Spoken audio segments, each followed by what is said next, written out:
El objetivo de las autoridades de la capital mexicana al poner esta estatua en esta emblemática glorieta de Colón es dar respuesta a una petición de un grupo de mujeres que pedían reivindicar, valga la redundancia, a las mujeres indígenas de nuestro país, sustituyendo a Colón. Y por eso también un reconocimiento de la figura negativa de Cristóbal Colón. Bueno, por ello se consideró que con la colocación de la joven de Amahac en el corazón de la capital del país, se estaba dando respuesta a esta petición. Pero otros consideran que no es una respuesta a esa petición porque esta pieza acaba de ser descubierta y no se sabe mucho de ella. Para hablar más a fondo sobre el significado de esta iniciativa, previamente tuve la oportunidad de conversar con la lingüista mixe Yansanaya Elena Aguilar Gil. Aquí está la entrevista.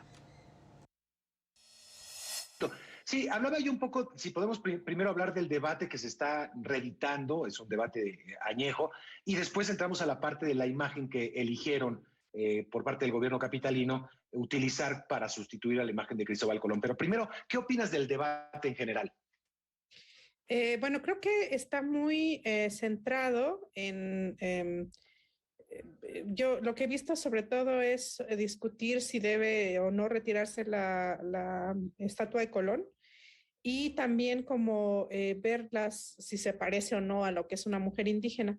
He visto poco debate sobre qué estamos hablando cuando hablamos de representatividad y también cuáles son los peligros de esa representatividad y si hay otras maneras de construir como la memoria, ¿no? Memoriales. Entonces pareciera que las estatuas son las únicas opciones para hacer memoriales y creo que no, que hay más opciones.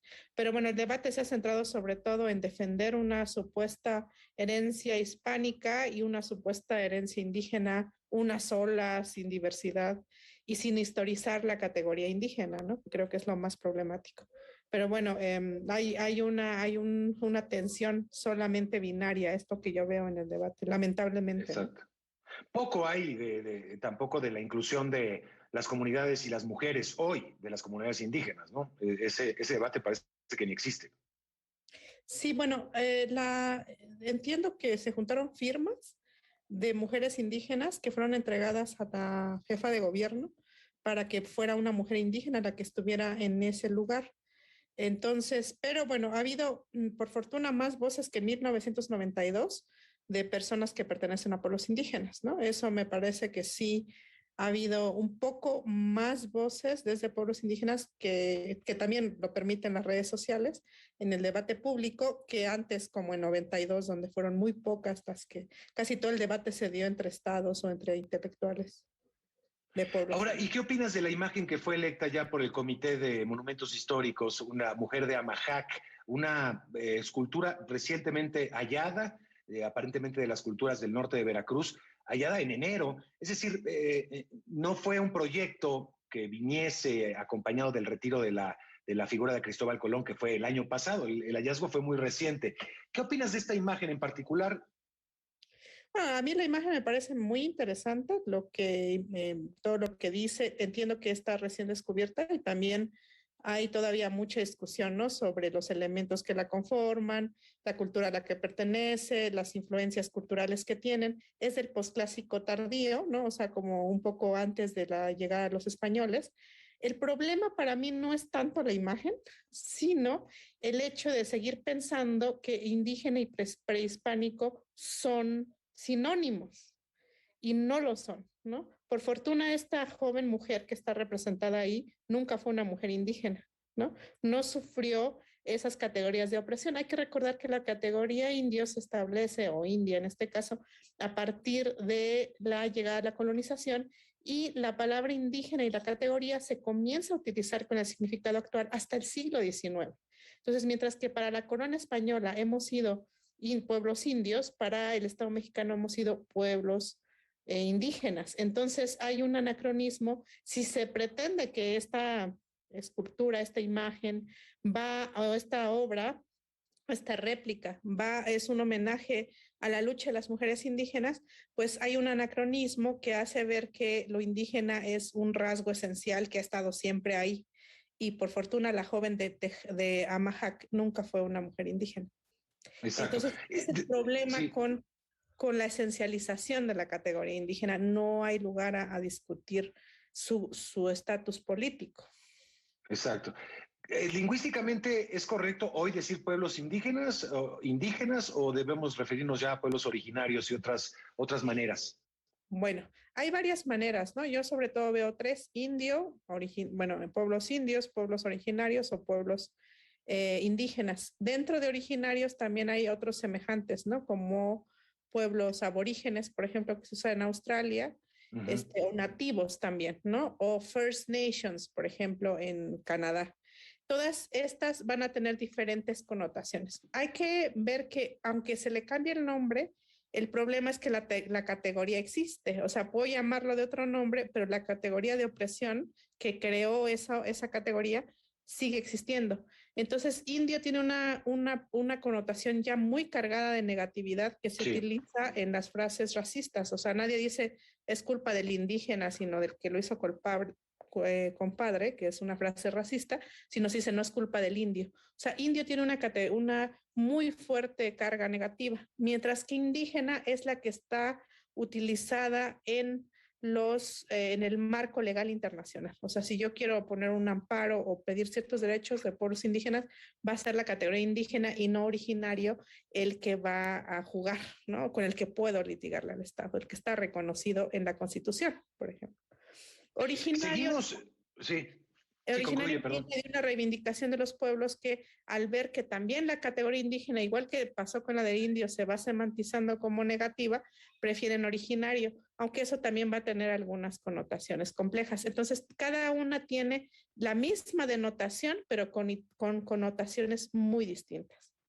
¿Crees que ese debate, ese gran debate, digamos, nos lleve a algún puerto, esa reivindicación del pasado, de nuestro pasado, esa revisión del pasado, que creo que es sana desde este punto de vista, pero muchos critican que mientras estamos en esa revisión, ya por muchos años, insisto, pues actualmente no hay soluciones a los pueblos originarios, a los pueblos nativos, siguen la misma situación de opresión en muchos sentidos, de falta de acceso a servicios y a muchos otros servicios que otra parte de la población sí la tiene.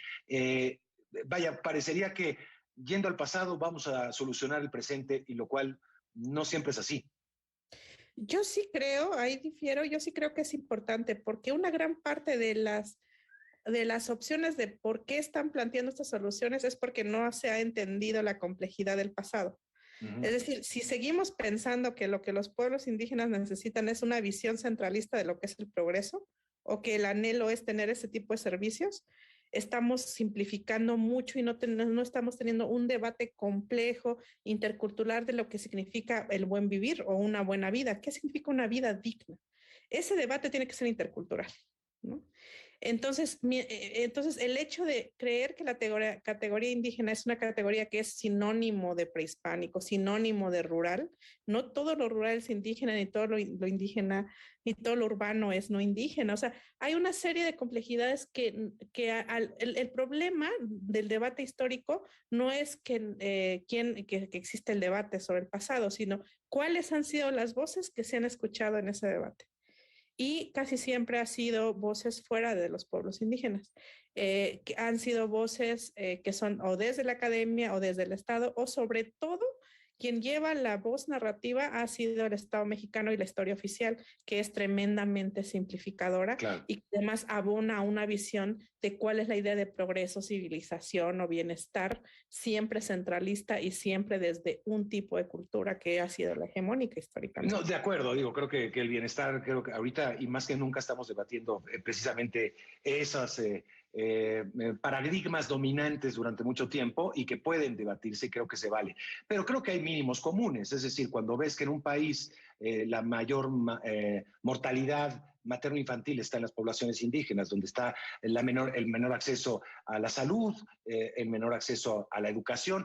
Podemos debatir sobre la educación, si es el modelo o no, pero sí hay evidentemente una brecha que nos sigue hablando de desigualdades. Claro, y hay que ver también cuál es el origen de esas desigualdades, ¿no? Yo creo que en todas las culturas del mundo hay una base común sobre lo que es el derecho a la vida, por ejemplo, ¿no? Claro. Y ya de ahí el problema es por qué hemos tenido malos resultados en educación. Quizás porque nos están enseñando algo en una lengua en la que no hablamos y que no se hace. Es decir, estas ideas de que tenía que ser una sola lengua o que la salud solamente se debe plantear en ciertos términos, ha sido un problema fuerte. Y Sí, claro. creo que si no se revisa y no se pasa por el derecho a la libre determinación y a la autonomía, se va a seguir repitiendo una visión centralista que sigue más bien generando opresión, ¿no? Y creo que por lo menos en Latinoamérica, en diferentes países, los movimientos indígenas están yendo hacia la concepción de un Estado más plurinacional, que en México se ve un poco lejos. Hay ahorita una propuesta de reforma constitucional. Vamos a ver qué sucede con ella. Muchos países han avanzado desde hace más de 10 años en incluir en sus constituciones la plurinacionalidad. Eso es una realidad. Así es. Te agradezco Aquí mucho. estuvo a punto de lograr con los acuerdos San Andrés, pero bueno, supimos qué fue lo que sucedió al respecto. Exactamente.